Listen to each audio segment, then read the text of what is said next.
Thank you, Mr. Secretary, for being here. I'm going to get right to the point because I want to make the most of my time.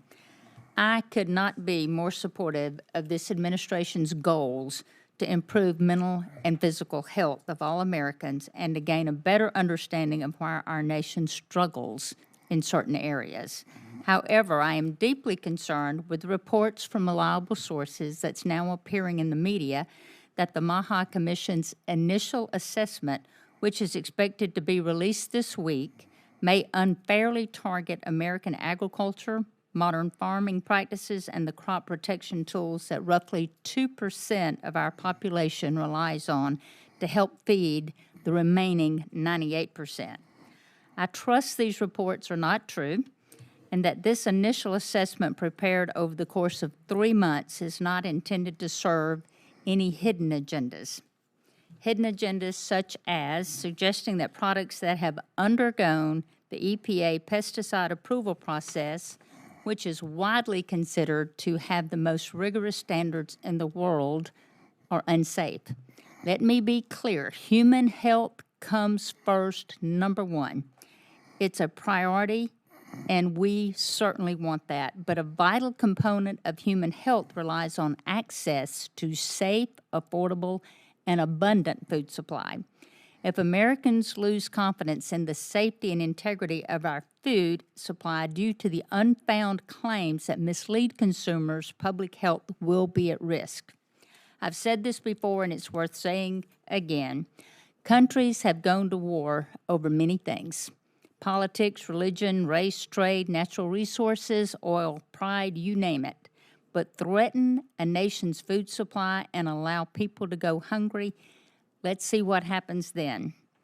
Mr. Secretary, 2 key provisions of the MAHA executive order stick out to me with respect of our exchange today. 1, subsection A of section 2 states, all federally funded health research should empower Americans through transparency and open source data and should avoid or eliminate conflicts of interest that skew outcomes and perpetrate distrust. And 2, subsection C of this section states, agencies shall work with farmers to ensure that the United States food is the healthiest, most abundant, and most affordable in the world. Mr. Secretary, with respect to the subsections that I just mentioned regarding conflicts of interest, skewing outcomes, and perpetuating distrust, do you think American farmers and ranchers will believe you're living up to this principle when they read your initial assessment later this week? And we all know with confirmation what confirmation bias is, and it's no secret that you were involved with pesticide litigation prior to becoming Secretary. Has your past or personal opinions influenced the initial assessment in any way?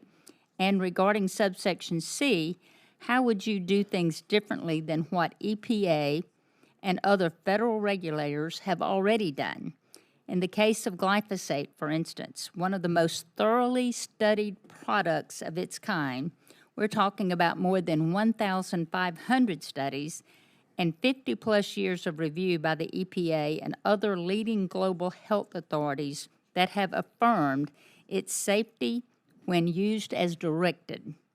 Have you been able to refute thousands of studies and decades of scientific review in a matter of months? If you would answer those, and then I have some closing points. Yeah, your information about the report is just simply wrong.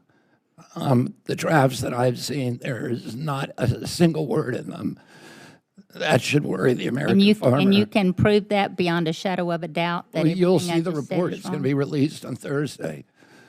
Everybody will see the report. And, you know, there's nobody that has a greater commitment to the American farmer than we do. The MAHA movement collapses if we can't